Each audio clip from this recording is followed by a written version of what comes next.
গতকালকে আমি ইস্তানবুল থেকে ফেরত আসছিলাম। প্রত্যেকটা ফ্লাইটই 2 ঘন্টা 3 ঘন্টা করে পিছিয়ে যাচ্ছে। মধ্যপ্রাচ্যে ইরান ইসরায়েল যুদ্ধের উত্তেজনা চরমে পৌঁছানোর পরেই প্রভাব পড়েছে আকাশপথে। একের পর এক ফ্লাইট বাতিল, রুট পরিবর্তনের কারণে বিভিন্ন দেশের সফরে থাকা তারকারা পড়েছেন বিপাকে। দুবাই, তুরস্ক, সৌদি আরবে আটকে থাকার খবর সামনে আসতেই ভক্তদের মাঝে উদ্বেগ তৈরি হয়েছে। কলকাতার জনপ্রিয় অভিনেত্রী শুভশ্রী গাঙ্গুলি একটি ইভেন্টে অংশ নিতে দুবাই গিয়েছিলেন। ঠিক সেই সময় মধ্যপ্রাচ্যের আকাশসীমায় বিধিনিষেধ জারি হওয়ায় বেশ কিছু ফ্লাইট স্থগিত হয়। ফলে নির্ধারিত সময় দেশে ফিরতে পারেননি তিনি।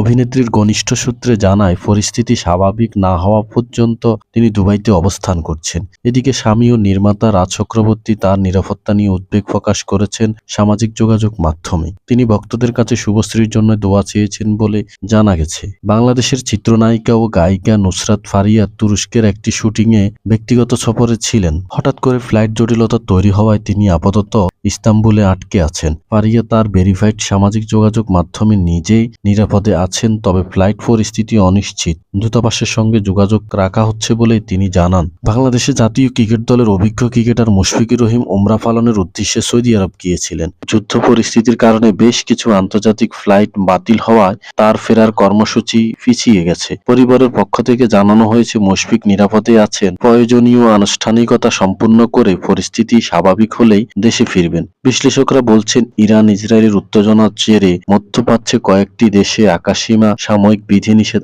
আরোপ করা হয়েছে। অনেকেই এয়ারলাইন্স বিকল্প রুট ব্যবহার করছে, আবার কিছু ফ্লাইট পুরোপুরি বাতিল করা হয়েছে। ফলে ভ্রমণকারীরা চরম ভোগান্তিতে পড়েছেন। শুভশ্রী, নুসরাত ফারিয়া ও মুশফিকুর রহিম তিনজনই নিজ নিজ অঙ্গনের জনপ্রিয় মুখ। তাদের আটকে পড়ার খবরে ভক্তদের মাঝে উদ্বেগ তৈরি হলেও এখনো পর্যন্ত সবাই নিরাপদে আছেন বলে জানা গেছে। পরিস্থিতি স্বাভাবিক হলে তারা দ্রুতই দেশে ফিরবেন বলে আশা করা হচ্ছে।